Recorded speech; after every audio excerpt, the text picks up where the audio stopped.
بسم اللہ الرحمن الرحیم وموجبہ، اور اس کا موجب یعنی غسل کو واجب کرنے والی چیزیں، ان کا ذکر یہاں سے شروع ہو رہا ہے۔ انزال منی ذی دفق و شہوت عند الانفصال، منی کا نکلنا، اترنا، انزال بمعنی خروج ہے۔ منی کا نکلنا کود کر کے شہوت کے ساتھ جدا ہونے کے وقت۔ حتی لو انزل بلا شہوت لا یجب الغسل عندنا، یہاں تک کہ اگر بغیر شہوت کے انزال ہوا تو غسل ہمارے نزدیک واجب نہیں ہوگا۔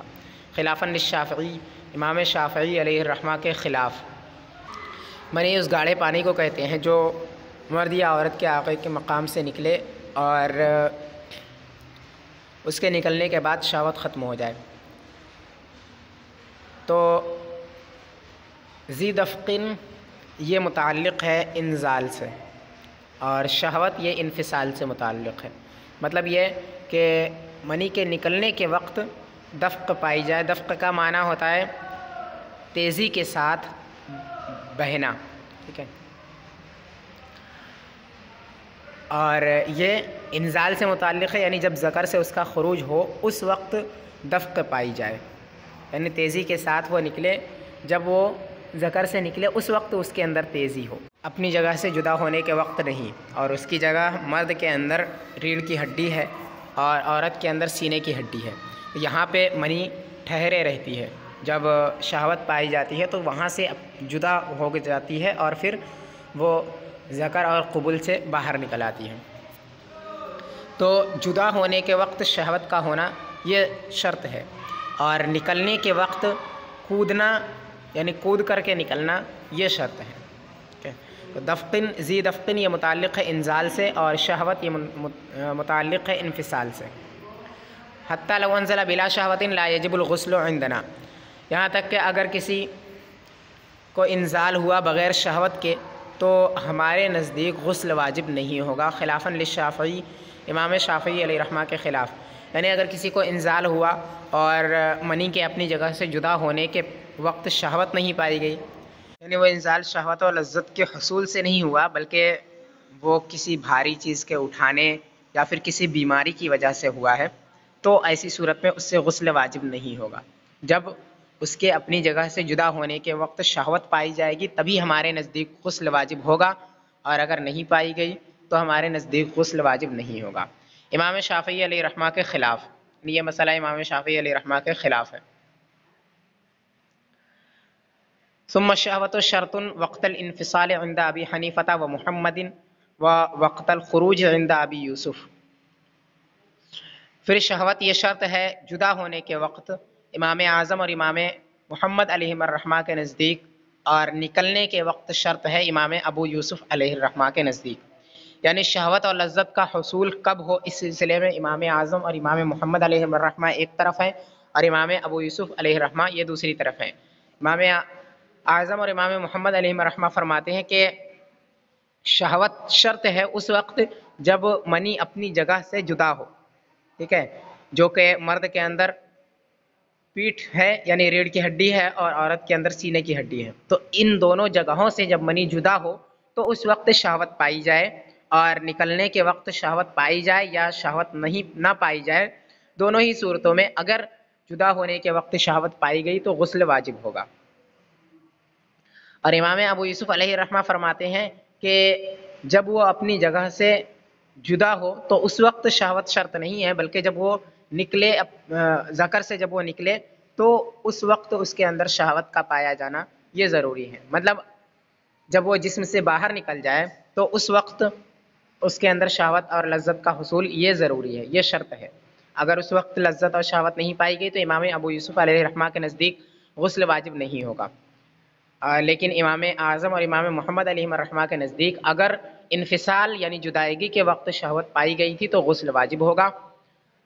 اور امام ابو یوسف علیہ الرحمہ کے نزدیک اگر انفصال کے وقت شہوت تھی لیکن نکلنے کے وقت شہوت نہیں تھی تو غسل واجب نہیں ہوگا۔ وَأَخَذَ حَتَّى لَوْ انفصل عن مكانه بشهوة وأخذ رأس العزو حتى سكنت شهوته فخرج بلا شهوة يجب الغسل عندنا لا عنده، یہاں تک کہ اگر اپنی جگہ سے وہ شہوت کے ساتھ جدا ہو گیا، اپنی جگہ سے وہ شہوت کے ساتھ جدا ہوئی اور عضو کا سرا اس نے پکڑ لیا یہاں تک کہ اس کی شہوت ختم ہو گئی، تو پھر اس کے بعد منی نکلی بغیر شہوت کے، تو غسل امام اعظم اور امام محمد علیہ الرحمہ کے نزدیک واجب ہوگا، امام ابو یوسف علیہ الرحمہ کے نزدیک نہیں۔ یعنی اگر کسی کو شہوت حاصل ہوا اور اس وقت منی اپنی جگہ سے جدا ہو گئی اور اسے اس کا احساس ہوا، تو اس نے ذکر کے سرے کو پکڑ لیا تاکہ منی باہر نہ آئے، اس کے بعد پھر اس کی شہوت ختم ہو گئی، پھر اس نے چھوڑ دیا اور پھر اس کے بعد منی نکل آئی، تو ایسی صورت میں امام اعظم اور امام محمد علیہ الرحمہ کے نزدیک غسل واجب ہوگا، کیونکہ ان کے اندر انفصال کے وقت شہوت شرط ہے، یعنی جب منی اپنی جگہ سے جدا ہو رہی ہو تو اس وقت شہوت شرط ہے، اور یہاں پہ وہ شرط پائی گئی ہے کہ جب منی اپنی جگہ سے جدا ہوئی تو وہاں شہوت موجود تھی، تو اسی وجہ سے امام اعظم اور امام محمد علیہ الرحمہ کے نزدیک غسل واجب ہوگا، لیکن امام ابو یوسف علیہ الرحمہ کے نزدیک غسل واجب نہیں ہوگا، کیونکہ ان کے نزدیک شرط خروج کے وقت شہوت کا ہونا یہ شرط ہے، اور یہاں خروج کے وقت یعنی جب منی کا خروج ہوا ہے تو اس وقت شہوت نہیں پائی گئی ہے، اسی وجہ سے امام ابو یوسف علیہ الرحمہ کے نزدیک غسل واجب نہیں ہوگا اس صورت میں، جب کسی کو شہوت کے ساتھ کسی کی منی اپنی جگہ سے جدا ہو گئی لیکن نکلنے سے پہلے اس نے اپنے ذکر کو پکڑ لیا تاکہ وہ نہ نکلے، پھر اس کی شہوت ختم ہو گئی، پھر اس نے ذکر کو چھوڑ دیا، تو ایسی صورت میں امام اعظم اور امام محمد علیہ الرحمہ کے نزدیک غسل واجب ہوگا، امام ابو یوسف علیہ الرحمہ کے نزدیک غسل واجب نہیں ہوگا۔ وَإِنِ اغْتَسَلَ قَبْلَ أَن يَبُولَ ثُمَّ خَرَجَ مِنْهُ بَقِيَّةُ الْمَنِيِّ يَجِبُ غُسْلٌ ثَانٍ عِندَهُمَا لَا عِندَهُ، اور جب کسی نے غسل کیا پیشاب کرنے سے پہلے، پھر اس کی بقیہ منی اس سے نکل گئی، تو غسل دوسرا غسل امام اعظم اور امام محمد علیہ الرحمہ کے نزدیک واجب ہوگا، ان کے نزدیک واجب نہیں ہوگا، امام ابو یوسف علیہ الرحمہ کے نزدیک۔ یعنی اگر کسی کو انزال ہوا لیکن اس کے بعد کچھ منی رہ گئی اندر جو نکلی نہیں تھی، پھر اس کے بعد اس نے غسل کر لیا، پھر اس کے بعد اس نے جب پیشاب کیا تو جو بقیہ منی تھی وہ نکل آئی، یا پھر بغیر پیشاب کے ہی بقیہ منی باہر نکل آئی، تو ایسی صورت میں امام اعظم اور امام محمد علیہ الرحمہ کے نزدیک غسل واجب ہوگا، امام ابو یوسف علیہ الرحمہ کے نزدیک غسل واجب نہیں ہوگا۔ ایسا اس وجہ سے ہے کیونکہ جب انزال ہوا تو اس وقت شہوت پائی گئی، لیکن جب اس نے غسل کر لیا اس کے بعد جو بقیہ منی نکلی ہے اس وقت شہوت نہیں پائی گئی ہے، کیونکہ وہ پہلے سے ہی وہ منی اپنی جگہ سے جدا ہو چکی تھی، ابھی صرف وہ ٹھہری ہوئی تھی ذکر کے کسی حصے میں اور وہ اب نکل گئی، اور ذکر کے کسی حصے سے نکلنے کے لیے شہوت یہ ضروری نہیں ہوتی ہے، مطلب یہ ہے کہ جب ذکر میں کوئی منی کا کچھ حصہ باقی رہ گیا ہے تو وہ ایسے ہی نکل جاتا ہے اور اس کے اندر شہوت پائی ہی نہیں جاتی ہے اس کے نکلنے میں، تو چونکہ یہاں نکلنے کے وقت شہوت نہیں پائی گئی اسی وجہ سے امام ابو یوسف علیہ الرحمہ کے نزدیک جو شرط تھی وہ نہیں پائی گئی، اور صاحبین کے نزدیک امام اعظم اور امام محمد علیہ الرحمہ کے نزدیک اور جو شرط تھی وہ پائی گئی، یعنی جدا ہونے کے وقت شہوت کا پایا جانا، اور وہ یہاں پہ موجود ہے، اسی وجہ سے ان کے نزدیک غسل واجب ہوگا، دوسری مرتبہ غسل کرنا، اور امام ابو یوسف علیہ الرحمہ کے نزدیک دوبارہ غسل کرنا واجب نہیں ہوگا۔ وَلَوْ فِي نَوْمٍ، اگرچہ وہ نیند میں ہو، یعنی اگر کوئی سو رہا ہو اور سوتے وقت اسے انزال ہو جائے، اس کی منی کا خروج ہو جائے اس سے، تو بھی غسل واجب ہو جاتا ہے۔ وَلَا فَرْقَ فِي هَذَا بَيْنَ الرَّجُلِ وَالْمَرْأَةِ، اور اس سلسلے میں مرد اور عورت کے درمیان میں کوئی فرق نہیں ہے، مطلب سوتے وقت انزال، مطلب یہ ہے کہ انزال جس طرح مرد کو ہو سکتا ہے ویسے ہی انزال عورت کو بھی ہو سکتا ہے سوتے وقت، ٹھیک ہے۔ وَرُوِيَ عَنْ مُحَمَّدٍ فِي غَيْرِ رِوَایَتِ الْأُصُولِ، اور امام محمد علیہ الرحمہ سے غیر روایت اصول یعنی روایت نادرہ کے اندر یہ روایت کی گئی ہے کہ اذا تذکرت الاحتلام والانزال والتلذذ ولم تر بللا کان علیہ الغسل، جب احتلام ہونا یاد ہو اور انزال یاد ہو اور تلزز یاد ہو اور وہ تری نہ دیکھے تو اس پر غسل واجب ہوگا. یعنی کسی شخص کو خواب آیا، ایسا خواب جس کی وجہ سے انزال ہوتا ہے، تو ایسا خواب کسی کو آیا اور اسے انزال ہونا رات کو محسوس ہوا، منی کا خروج اسے محسوس ہوا اور لذت کا بھی اسے حصول ہوا سوتے وقت، لیکن جب وہ جاگا، جب بیدار ہوا نیند سے، تو اس نے تری نہیں دیکھی، کپڑے پر یا بستر پر اس نے تری نہیں دیکھی. تو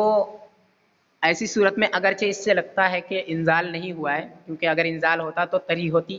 لیکن اس کے باوجود غسل اس پر واجب ہوگا. یہ روایت نادرہ کی ایک روایت ہے جس میں یہ ہے، امام محمد علیہ الرحمہ سے مروی ہے کہ اگر کسی کو احترام ہونا یاد ہو اور انزال ہونا یاد ہو اور لذت حاصل ہونا بھی یاد ہو اور وہ تری نہ دیکھے تو اس پر غسل واجب ہو جاتا ہے. قال شمس الائمہ الحلوائی لا یؤخذ بهذه الروایت، امام شمس الائمہ حلوائی فرماتے ہیں کہ اس روایت کو نہ لی جائے یا اس روایت کو نہیں لی جاتی ہے، یعنی یہ روایت قابل قبول نہیں ہے، اس روایت کو قبول نہیں کیا گیا. وغیبت حشفۃ فی قبل او دبر علی الفاعل والمفعول به ورؤیت المستيقظ المنی او المزی وان لم یحتلم، اور حشفہ کا قبل یا دبر میں غائب ہو جانا، یہ فاعل اور مفعول دونوں پر غسل واجب ہوتا ہے. اس کے ذریعے سے فاعل اور مفعول دونوں پر غسل واجب ہوتا ہے. یعنی اگر مرد نے اپنے حشفے کو قبل یا دبر، مرد ہو یا عورت ہو، داخل کیا تو ایسی صورت میں اس سے مرد اور عورت دونوں پر غسل واجب ہوگا، تو اس سے فاعل اور مفعول دونوں پر غسل واجب ہو جائے گا. اور جاگنے والے کا منی یا مزی کو دیکھنا اگرچہ اسے احتلام نہ ہوا ہو. یعنی کوئی شخص نیند سے بیدار ہوا تو اس نے بستر یا کپڑے پر منی یا مزی دیکھی، یعنی گاڑھا پانی یا پتلا پانی دیکھا، اور اس نے خواب نہیں دیکھا تھا یا اسے خواب دیکھنا یاد نہیں تھا، تو ایسی صورت میں اس پر غسل واجب ہوگا. ٹھیک ہے. اگر کوئی نیند سے بیدار ہوا اور اس نے کپڑے یا بستر پر منی دیکھی یا مزی دیکھی، یعنی پتلا پانی یا گاڑھا پانی دیکھا، تو اور اسے احتلام یاد نہیں تھا یا پھر اسے احتلام ہوا ہی نہیں، تو دونوں ہی صورتوں میں، چاہے مزی دیکھی ہو یا منی دیکھی ہو، دونوں ہی صورتوں میں غسل اس پر واجب ہے. وَأَمَّا فِي الْمَنِيِّ فَظَاهِرٌ، رہا منی میں تو یہ تو ظاہر ہے، یعنی اگر منی ہو تو اس سے تو غسل واجب ہو جاتا ہے. ٹھیک ہے. اگر منی کا خروج ہو تو اس سے غسل واجب ہو جاتا ہے، اگر احتلام ہوا ہو یا احتلام نہ ہوا ہو، اس کے لیے احتلام شرط نہیں ہے. تو منی میں تو یہ ظاہر ہے کہ اگر منی نکلتی ہے تو غسل واجب ہو جاتا ہے. وَأَمَّا فِي الْمَزِيِّ فَلِاحْتِمَالِ كَوْنِهِ مَنِيًّا رَقَّ بِحَرَارَةِ الْبَدَنِ وَفِيهِ خِلَافٌ لِأَبِي یوسف. اور رہا مزی کے اندر تو اس احتمال کی وجہ سے کہ وہ منی ہلکی پتلی ہو گئی ہو بدن کی گرمی کی وجہ سے، مطلب یہ ہے کہ منی میں تو یہ ظاہر ہے کہ اگر منی کا خروج اگر ہوا ہے تو غسل واجب ہوتا ہے، لیکن اگر مزی کا خروج ہو تو اس سے غسل تو واجب نہیں ہوتا ہے. تو اگر کسی نے مزی کو دیکھا تو اس سے واجب نہیں ہونا چاہیے، لیکن فرماتے ہیں ایسا غسل پھر بھی واجب ہوگا اگر مزی ہے تو پھر بھی غسل واجب ہوگا. ایسا اس وجہ سے ہے کیونکہ ہو سکتا ہے کہ منی کا خروج ہوا ہو لیکن وہ بدن کی گرمی کی وجہ سے وہ منی پتلی ہو گئی ہو، اور چونکہ منی اور مزی کے اندر فرق یہی ہوتا ہے کہ منی کا پانی جو ہوتا ہے وہ گاڑھا ہوتا ہے اور مزی کا پتلا ہوتا ہے، تو ہو سکتا ہے کہ بدن کی گرمی کی وجہ سے وہ پانی پتلا ہو گیا ہو، یعنی منی جو ہے وہ مزی کی طرح ہو گئی ہو. اسی وجہ سے اگر مزی پایا صبح تو ایسی صورت میں بھی غسل واجب ہوگا، اگرچہ رات میں خواب نہ دیکھا ہو پھر بھی. بستر پر اگر جاگنے کے بعد منی یا مزی دیکھی تو دونوں ہی صورتوں میں غسل واجب ہوگا. وفیہ خلاف لابی یوسف، اور اس میں امام ابو یوسف علیہ الرحمہ کا خلاف ہے، یعنی اس میں امام ابو یوسف علیہ الرحمہ نے اختلاف کیا ہے کہ اگر کسی نے جاگنے کے بعد اس پر مزی دیکھی ہے بستر پر، یعنی پتلا بانی بستر پر دیکھا یا کپڑے پر دیکھا، اور اسے خواب یاد نہیں ہے،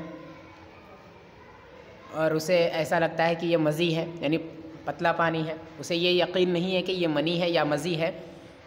تو ایسی صورت میں اس پہ غسل واجب نہیں ہوگا جب تک کہ اسے یہ یقین نہ ہو جائے کہ یہ منی ہے۔ اگر یقین ہو گیا کہ یہ منی ہے تو اس کے بعد پھر اس پر غسل واجب ہوگا۔ وَانْقِطَاعُ الْحَيْضِ وَالنِّفَاسِ لِقَوْلِهِ تَعَالَى وَلَا تَقْرَبُوهُنَّ حَتَّى يَطْهُرْنَ، اور حیض و نفاس کے منقطع ہو جانے کی وجہ سے اللہ تبارک و تعالیٰ کے قول وَلَا تَقْرَبُوهُنَّ حَتَّى يَطْهُرْنَ، یہ اس قرأت میں ہے جو ہم پڑھتے ہیں، اس کو یطہرنا پڑھتے ہیں یہاں تک کہ وہ پاک ہو جائے، اور ایک قرأت کے اندر ہے یطہرنا۔ تو یطہرنا جب ہوگا تو اس کے اندر شدت کا معنی آئے گا، یعنی خوب خوب پاک ہو جائے، یہاں تک کہ وہ خوب خوب پاک ہو جائے۔ قریب ہونے کا معنی یہی ہے کہ ان سے وطی کرنا جائز نہیں ہے، اور حتیٰ یطہرنا یہاں تک کہ وہ خوب خوب پاک ہو جائے۔ تو خوب خوب پاک ہونا چونکہ یہ غسل کے ذریعے سے ہی پایا جاتا ہے، لہٰذا اگر کسی کو حیض آیا اور وہ منقطع ہو گیا، حیض یا ایسے ہی نفاس، تو اس کے ختم ہونے کے بعد اس پر غسل کرنا واجب ہوگا، ٹھیک ہے، کیونکہ غسل کرے گی تبھی یہ معنی پایا جائے گا کہ وہ خوب خوب پاک ہو گئی، تو اب غسل کرنے کے بعد ہی اس سے وطی حلال ہو۔ علی قراءۃ التشدید، تشدید کی قرأت پر، یعنی تشدید پڑھنے والی جو قرأت ہے اس کے مطابق یہی آیت جو ہے وہ دلیل ہے اس سلسلے میں کہ حیض و نفاس کے ختم ہونے کے بعد بھی غسل واجب ہوتا ہے۔ وَلَمَّا كَانَ الْانْقِطَاعُ سَبَبًا لِلْغُسْلِ فَإِذَا انْقَطَعَ ثُمَّ اسْلَمَتْ لَا يَلْزَمُهَا الْاغْتِسَالُ، اور جب انقطاع یہ غسل کا سبب تھا تو جب وہ منقطع ہو گیا پھر وہ مسلمان ہوئی تو اس پر غسل واجب نہیں ہوگا۔ اذ وقت الانقطاع کانت کافرتن، کیونکہ وہ انقطاع کے وقت کافرہ تھی، وہی غیر معمورۃ بالشرائع عندنا، اور وہ شرائع کی معمور نہیں ہے، معمورہ نہیں ہے ہمارے نزدیک۔ مطلب یہ ہے کہ اگر کوئی عورت ہے جو کافر ہے، کافرہ عورت کوئی ہے اور اس کو حیض یا نفاس آیا اور آ کر کے ختم ہو گیا، اس کے بعد وہ مسلمان ہوئی، تو اس کے مسلمان ہونے کے بعد اس پر غسل واجب نہیں ہوگا۔ ایسا اس وجہ سے ہے کیونکہ جب حیض اور نفاس منقطع ہوا تو ایسی صورت میں وہ کافرہ تھی، اور جو حکم ہے کہ حیض اور نفاس یہ منقطع ہو جائیں تو غسل واجب ہو جاتا ہے، تو یہ ایک شرعی حکم ہے، اور شرعی حکم ہمارے نزدیک یہ کافرہ پر لازم نہیں ہے، یعنی شرعی احکام کافرہ پر یہ لازم نہیں ہوتے ہیں، وہ اس کی معمور بہا نہیں، یعنی اسے یہ حکم نہیں دیا گیا ہے کافرہ کو کہ اگر اس کا حیض و نفاس منقطع ہو جائے، اس سے اگر حیض و نفاس منقطع ہو جائے تو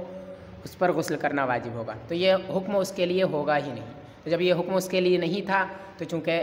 جب وہ کافرہ تھی ایسی صورت میں اس کا حیض اور نفاس اس کے منقطع ہوئے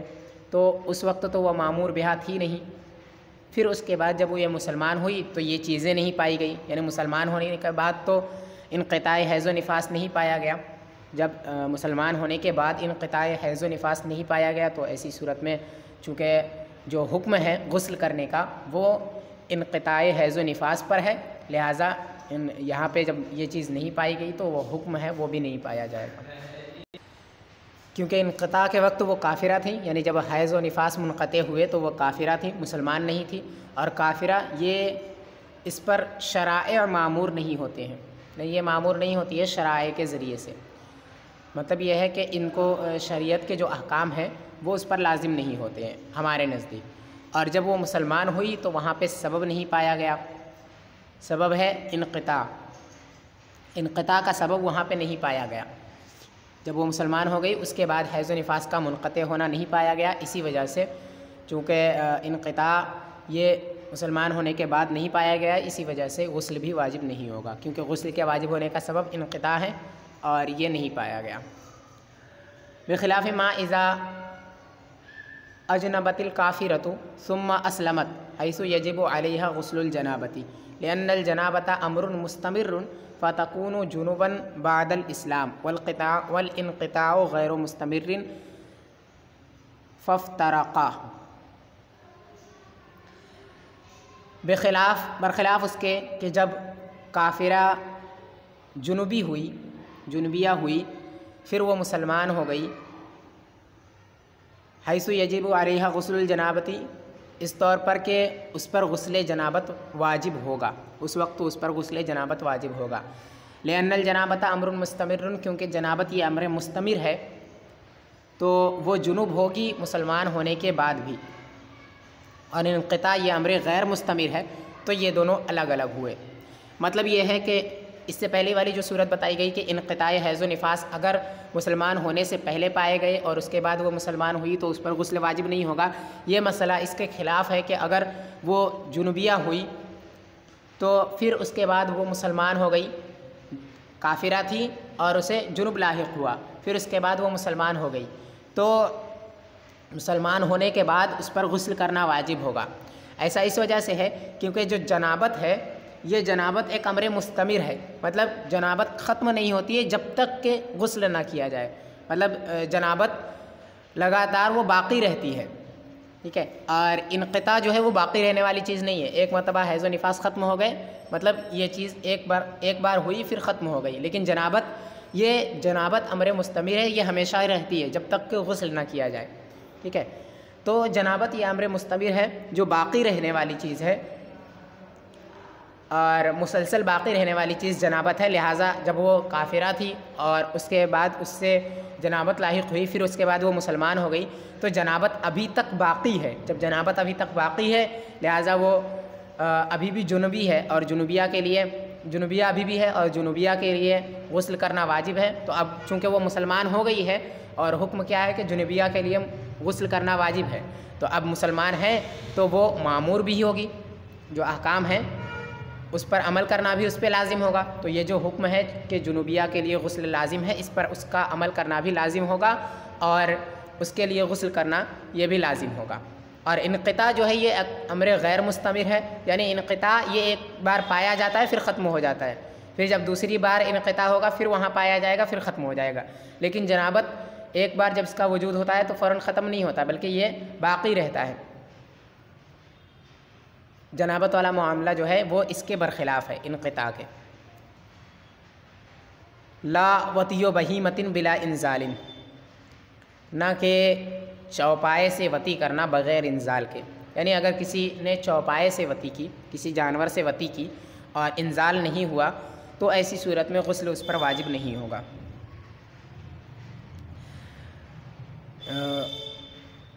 ایسا اس وجہ سے ہے کیونکہ اولاً تو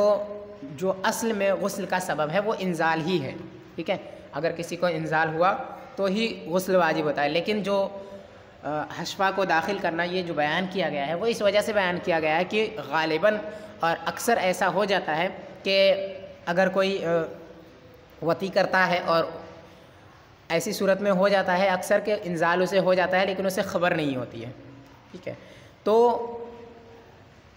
اسی وجہ سے یہ کہا گیا ہے کہ اگر کسی نے وطی کی یا حشفے کو بھی صرف اگر داخل کیا تو ایسی صورت میں اس پہ غسل واجب ہوگا۔ لیکن چوپائے سے وطی کرنا اس کے اندر جو سببیت ہے، اور یہ جو ان چیزوں کو ایسا کہا گیا ہے کہ ان چیزوں میں غسل واجب ہوگا، یعنی وطی کرنے میں یا حشفے کو داخل کرنے میں غسل واجب ہوگا، تو وہ اس وجہ سے ہوتا ہے کیونکہ یہ لے جانے والی ہے انزال کی طرف، یعنی خروج منی کی طرف یہ چیزیں لے جانے والی ہے۔ اگر کوئی کرتا ہے ایسا تو اس سے خروج منی ہوتا ہے، اور کبھی کبھی ایسا بھی ہوتا ہے کہ معلوم نہیں ہوتا ہے کہ منی کا خروج ہو بھی گیا ہے، تو اسی وجہ سے اس کو اس کے قائم مقام کر دیا گیا ہے، یعنی سبب کو مسبب کا جو حکم تھا وہی حکم سبب کو دے دیا گیا، ٹھیک ہے، گویا جو سبب ہے وہی مسبب ہے۔ تو یہاں سبب تھا حشفے کو داخل کرنا اور مسبب تھا انزال کا ہونا، اسی وجہ سے یہاں سبب کو مسبب بنا دیا گیا، یعنی حشفے کو داخل کرنا اس کو بنا دیا گیا انزال کا ہونا، یعنی انزال کی وجہ سے جس طرح غسل واجب ہوتا ہے ویسے ہی حشفے کو داخل کرنے سے بھی غسل واجب ہوگا۔ لیکن چونکہ چوپائے سے کرنے میں یہ جو سببیت ہے، یعنی انزال کا ہونا، یہ سببیت بہت ہلکی مقدار میں پائی جاتی ہے، مکمل طور پر یہ سببیت وہاں نہیں پائی جاتی ہے، کیونکہ وہاں شہوت کم ہوتی ہے۔ اسی وجہ سے جب شہوت زیادہ ہو تو ایسی صورت میں انزال کے ہونے کا زیادہ امکان ہوتا ہے، لیکن اگر شہوت کم ہو تو اس کا امکان کم ہوتا ہے۔ اسی وجہ سے اگر کوئی چوپائے سے وطی کرتا ہے تو اس میں چونکہ شہوت کم ہوتی ہے اور یہاں سببیت جو ہے انزال کا ہونا، یعنی وطی کرنا اس سے اور اس کے ذریعے سے انزال کا ہونا، تو یہاں پہ سببیت جو ہے وہ کم پائی جا رہی ہے۔ یعنی چوپائے سے اگر کوئی وطی کرتا ہے تو اس سلسلے میں اس کے خروج منی کا ہونا اس صورت میں یہ بہت کم پایا جاتا ہے، برخلاف اس کے کہ جب وہ کسی انسان سے وطی کرے۔ تو ایسی صورت میں یہ دونوں حکم ایک دوسرے کے خلاف ہے، تو اگر اسے انزال ہو گیا تو ایسی صورت میں غسل واجب ہوگا، اور اگر چوپائے سے وطی کرتے وقت انزال نہیں ہوا ہے تو غسل اس سے واجب نہیں ہوگا۔